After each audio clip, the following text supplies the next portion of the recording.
आपल्या सोबत आता या ठिकाणी आदिवासी भागातील नेते सुकाळवेडे गावचे सरपंच दत्ता गवारी या ठिकाणी आहेत। गवारी साहेब, अशी परिस्थिती जर आदिवासी भागात असेल, आदिवासी पुढाऱ्यांवर आदिवासी जनतेचा विश्वास राहिला नाही, अशा स्पष्ट शब्दामध्ये महिला आणि सगळे तरुण आता बोलायला लागलेत, काय म्हणणे तुमचं? मुळात ही जी खांडेचीवाडी चे ग्रामस्थ इथं आले ते प्रतिनिधी स्वरूपात आले। जसं किरण साबळे म्हणले तशी ही संपूर्ण आदिवासी भागाची व्यथा आहे। मला आपल्या माध्यमातून संपूर्ण तालुक्याला सांगायचे की ही जी लोक आहेत, ही जे माणिकडो धरण आहे, जे आपण शहाजी सागर जलाशय ज्याला आपण म्हणतो, त्या जलाशयाच्या बॅक वॉटर मधली सगळी लोक आहेत। त्या माणिकडो धरणामुळे कर्जत जामखेड पर्यंत लोक सुजलाम सुफलाम झाले। जर आपण जुन्नर तालुक्याचा पूर्व पट्टा बघितला तर याच धरणामुळे तिथं लोक सुजलाम सुफलाम झालेत। पण आज आमच्या लोकांना पियाला पाणी नाही, ही खूप लाजिरवाणी गोष्ट आहे। किरण म्हटलं ही गोष्ट खरी आहे की जर समजा आदिवासी भागातले पुढारी इलेक्शन मध्ये त्या ठिकाणी बोर्ड लावून टँकर देत होते का, हा आखा तालुका नडला मी नाही पडला, बरं तू नाही पडला तर मग तू लोकांसाठी प्यायच्या पाण्याची उपयोजना करणार आहे का करणार नाही? माझं असं म्हणणं आहे की मला या माध्यमातून प्रशासनाला देखील सांगायचे की आता किती दिवस टँकरने आम्ही पाणी पिणार, तिथं काय उपाययोजना आपल्याला करता येतील का, या संदर्भात देखील खरं तर आपण सगळ्या ग्रामस्थांनी चर्चा केली पाहिजे। मागच्याच आठवड्यामध्ये आदरणीय शरददादा सोनवणे यांना मला वाटतं 1 मेला जेव्हा ते महाराष्ट्र दिनाच्या निमित्ताने या ठिकाणी आले होते, तेव्हा आम्ही सभापती कमलताई शळगंदेंना आम्ही प्रश्न मांडला की आता किती दिवस टँकरने पाणी प्यायचं? ती बी एजन्सी अशी का तिला पैसे नाही मिळाले म्हणून टँकर बंद करणार? म्हणजे आदिवासी लोकांच्या जीवनमानाचं कोणालाच काय पडलेलं नाही, कारण रोजच्या जीवनामध्ये संघर्ष करावा लागतोय। यासाठी खरं तर शरददादा सोनवणे यांनी तातडीने सांगितलं की एक नोट तयार करा, याच्यामध्ये मी सगळ्या सरपंचांना आवाहन करणार आहे का ज्या ज्या गावामध्ये पाणी टंचाई आहे तुम्ही जुन्नरला या, तुमच्या गावामध्ये काय काय उपाययोजना खरं तर तिथं करायच्या ते आम्हाला सांगा।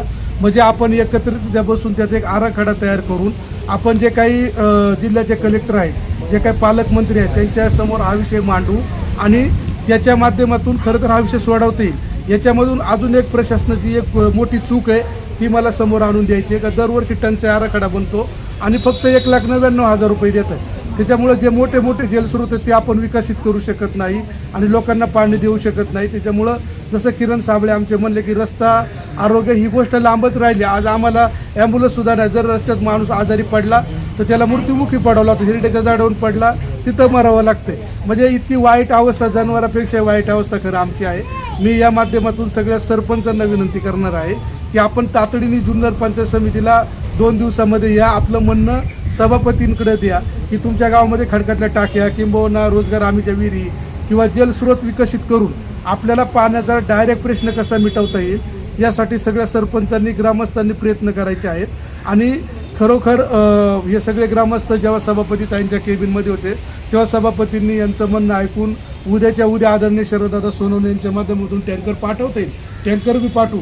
पण आदरणीय दादा, आपल्याला देखील हात जोडून विनंती आहे की टँकर तुम्ही पाठवणार, याआधी सुद्धा तुम्ही टँकर पाठवले त्याबद्दल मात्र शंका नाही, परंतु हा प्रश्न कायमस्वरूपी खरं तर मार्गी लागला पाहिजे। म्हणून आपण जे बुडीत बंदर यांचा प्रश्न विधान भवनामध्ये मांडला होता तो देखील तातडीने मंजूर करून त्याची कामं झाली पाहिजेत। आणि आमच्या ज्या वाड्यावस्त्या आहेत त्या वाड्यावस्त्यांच्या जवळ शिवकालीन टाकी, कारण छत्रपती शिवाजी महाराजांच्या काळामध्ये हाताने टाक्या खोदून छत्रपती शिवाजी महाराजांनी पाणी लोकांना दिलं होतं, रयतेला पाणी दिलं होतं, रयतेचं राज्य आणलं होतं।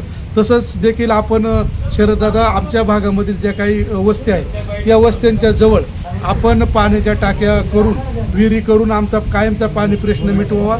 त्याचबरोबर जलसंधारण विभागाचे जे काही पॉईंट आहेत त्या पॉईंटवरती आपण छोटे छोटे उपाययोजना करून आम्हाला आमच्या जमिनीमध्ये कसं पाणी जाईल, जे आपण वॉटरशेड डेव्हलपमेंट म्हणतो, ती कामं खरं तर आपण करावीत, अशा प्रकारची विनंती करतो।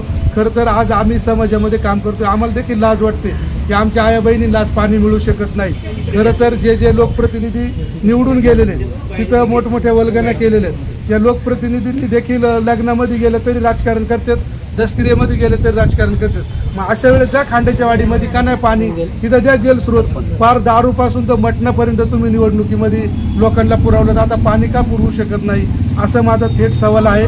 माझं म्हणणं आहे का ही बातमी ऐकल्यानंतर जे काही जिल्हा परिषद सदस्य आहेत त्यांना कळेल की त्यांना इतका पावर आहे का ते कलेक्टरशी बोलू शकतात, शिवनशी बोलू शकतात, तर त्यांनी हा प्रश्न जो काही आमच्या भगिनी फक्त एका गावातले आले, अजून अनेक गावांमध्ये ही याच्यापेक्षा बिकट परिस्थिती आहे, तर ही बातमी हे माझं म्हणणं आपण प्रसार माध्यमांमधून बघितल्यानंतर त्याचा चांगला अर्थ घेऊन आपण कायमस्वरूपी उपाययोजना किमान खांडेच्या वाढीत तरी कराव्यात, अशा प्रकारची विनंती आपल्या माध्यमातून